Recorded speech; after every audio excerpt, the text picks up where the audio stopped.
Hey y'all, Johnny Mullet with another update on the bus build. I got some bodywork and stuff to do on the bus. I'm getting ready to do that, but I need to ask you guys, for a little bit of opinions, a little bit of help. But real quick, I got some homework to do.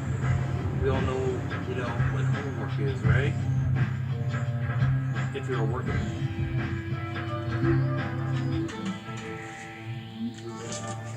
First things first. Always use a jack stand. Always use something to save your life. Nobody wants to die like that. So I lost my best friend. He was working underneath his truck, working on his jack, crawled under there and he's yanking, cars moving, and boom, came down on him. And how long did he lay under there? Sad, man.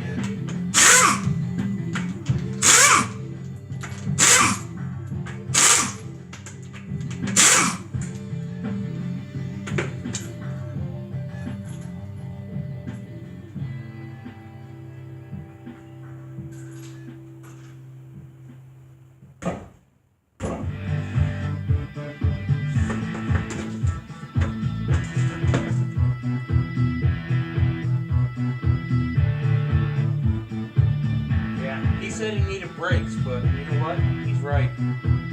They're pretty bad.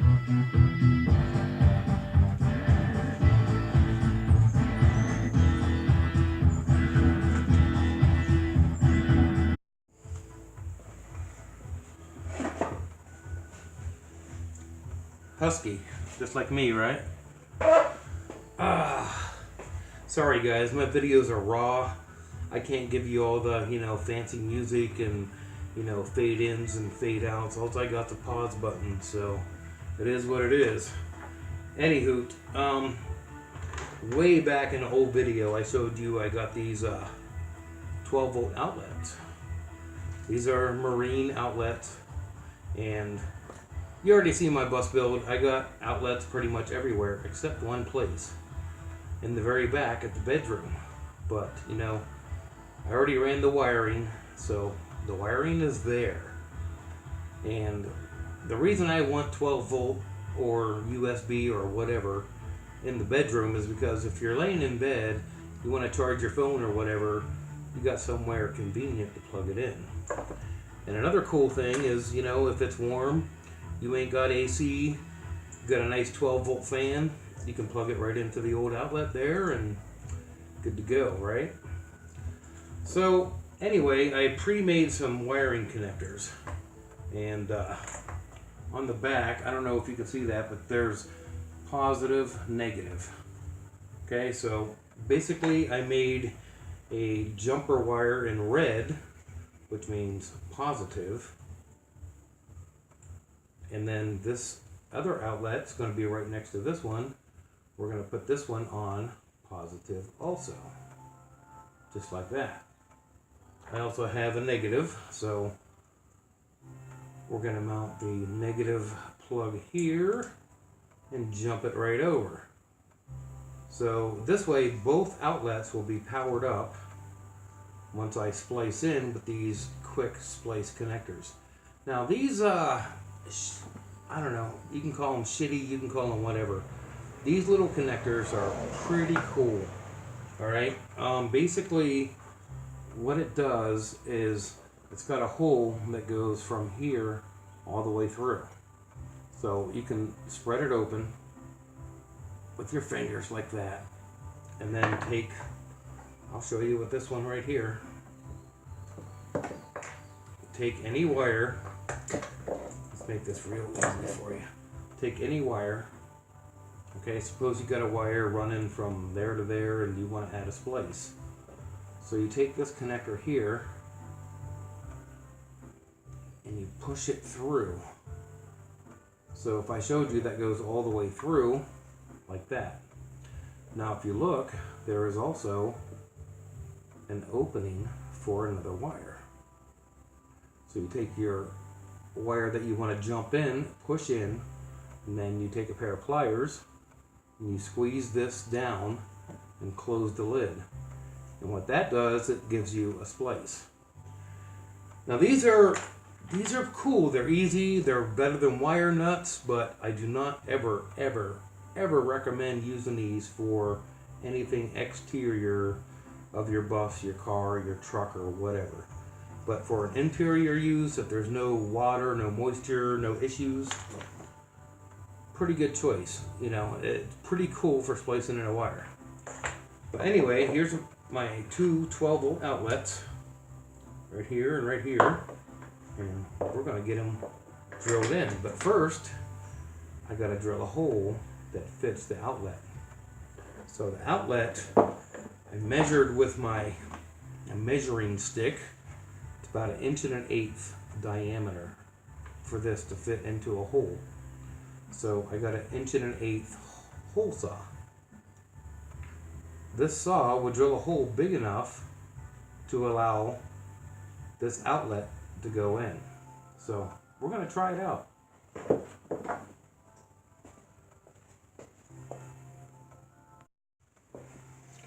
Alright, welcome back to the Woodwright shop, or whatever you want to call it. So I got my cordless Ryobi drill, hole saw. So before I go in the bus, which is already like 99.999% done on the inside, I want to make a test hole.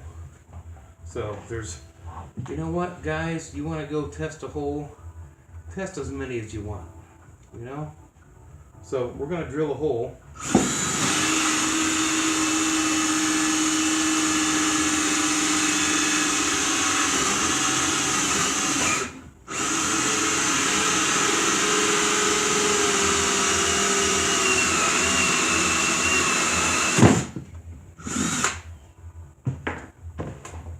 Right in this spare piece of plywood. Alright, so supposedly we now have a 1 1/8 hole. So let me find a outlet. Pull the connector off there.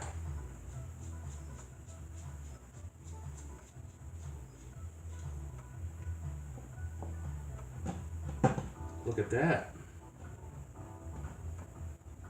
That is like really tight. So let's make sure everything's going to work perfectly before I actually do the drilling in the bus. So you got your outlet cover. Put it right where you want it. Just like that.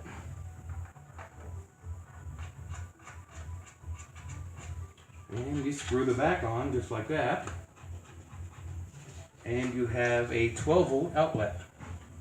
So what I'm going to do with this test piece is basically I'm going to put the second one in, and if I nail it and everything's even, I'll use this as a template. So yeah, I know, should I fast forward? Fast forward, you know? Sorry guys, this is raw, and it's raw as it gets, man. I can't give you the fancy music, can't give you all the good shit everybody wants. Just me and my pause button. Alright, so I'm going to want this one like right next to it, so I'm no professional, but that looks pretty fucking good. And the middle is right about like there. No, down a little bit maybe. Right about there. Alright, let's see how good I estimated.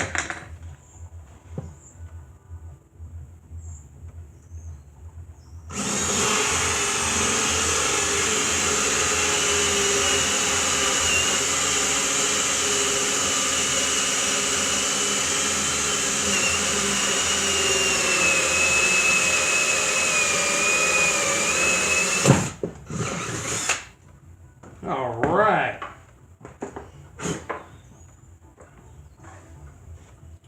Alright, so we're going to take this outlet right here. Put it in.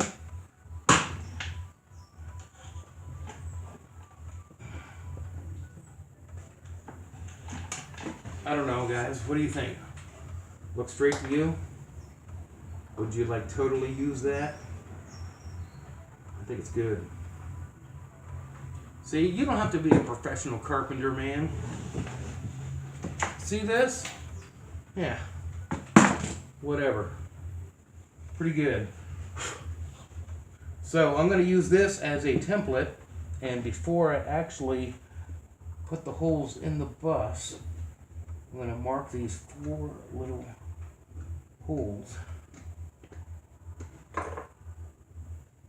And like that makes sense, right? Yeah. Yeah. Good idea, Johnny. Ha. We're going to use that as the template. All right. So what I really wanted to talk about tonight was bodywork. And the exterior of this bus is getting ready to get painted.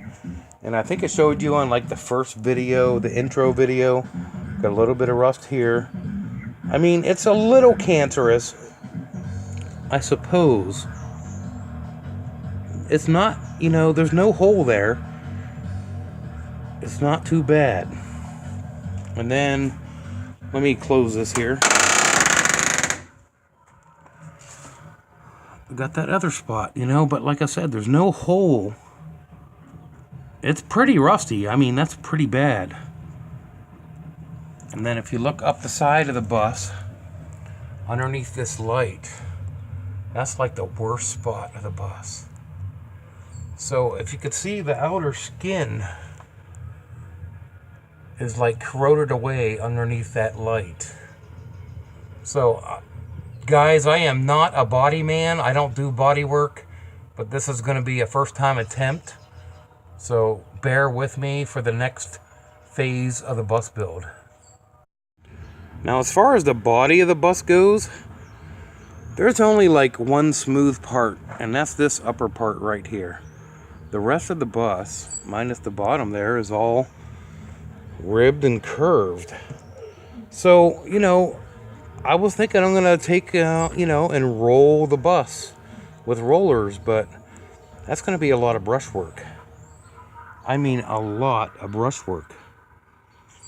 And the only place I can actually use the roller is right there, and the roof.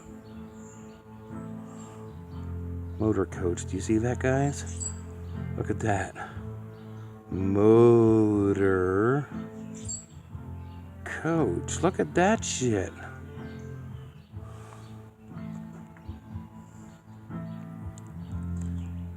Reliance Reliance Motor Coach. Alright, so real quick, guys, first things first, I gotta grab me a stone. You guys remember stone, you know, Keith stone.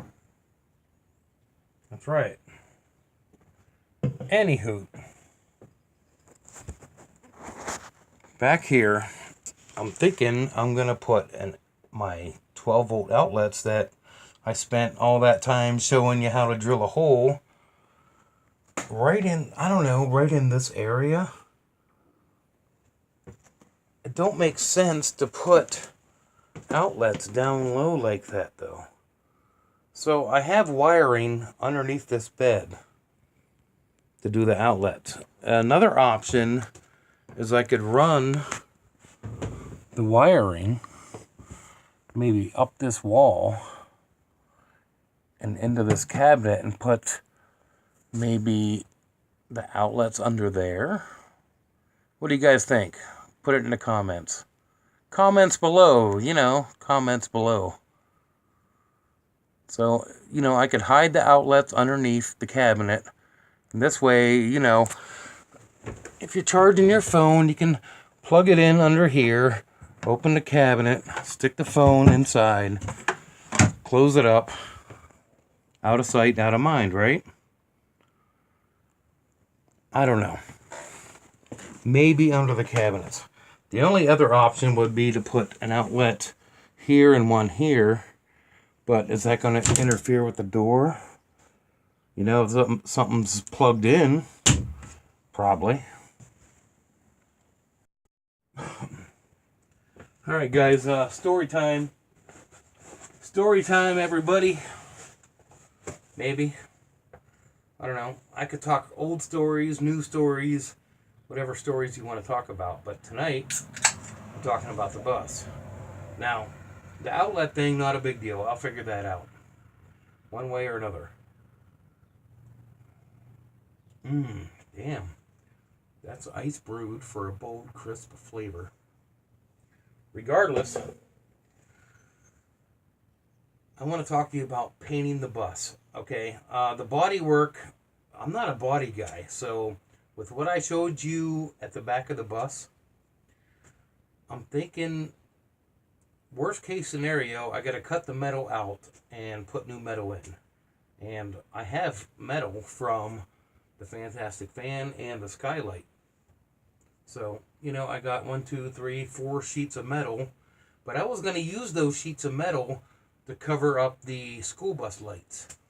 I got 4 sheets of 14 by 14 metal, and those I could use to cover, the original school bus lights, cut them out, put them in.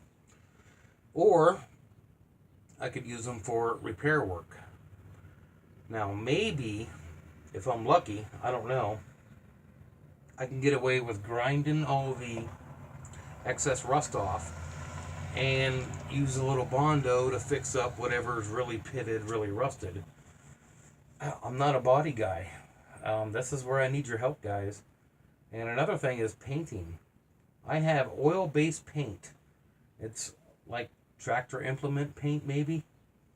And I was going to roll the bus with a roller, but looking at it, I showed you, it's all ribs.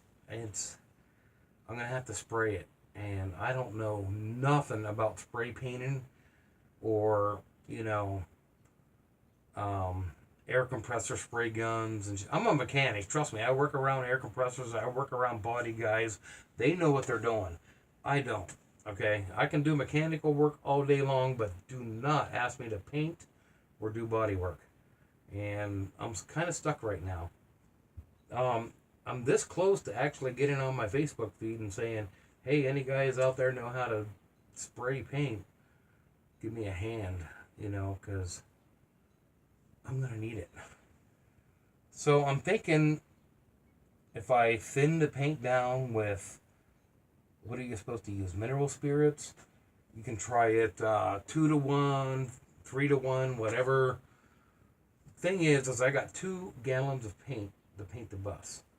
And I got 1 quart of black to do my trim, a little bit of grill and hood work. So, as far as the black, I can paint the black with a brush or a small roller, no problem. But all the silver gray, I'm going to want to spray it. And I have no clue what to do. It's oil-based paint, and I got 2 gallons. I got to mix both gallons in with whatever thinner or whatever I'm using and mix it up real good and go to town and get it done all in one day. And not only that, I got to pick the perfect day. It's got to be a day like today was. Low humidity, decent temperatures, decent sunlight, and then you got bugs. You got to watch bugs, man. I just told you last video, we had all these bugs in the ceiling, but right now you can't even see them because I got them all down. But, man, it's going to be tough. Tell you the truth, I'm more scared now of this next phase of the bus build than anything I accomplished. I mean, don't get me wrong, the plumbing, I was a little leery. The electrical, I was really leery because I'm not like, a major electrician, but I know 12 volt. That's why I made the whole bus 12 volt. And this part of the fucking phase is paint and body work, and this is the important part. This is the part that the first impression comes in. People see your bus, RV, motorhome, whatever, pulling into their campground or pulling into their neighborhood. It's got to look good. I mean, people got to look at it and say, that's pretty cool. That used to be a school bus. Not, look at that splatter-bombed school bus. You know what I mean? So, As far as the budget goes, right now the bank account's a little low, but I already paid for my paint and materials to do it. It's just actually getting the job done. And I also wanted to talk about money.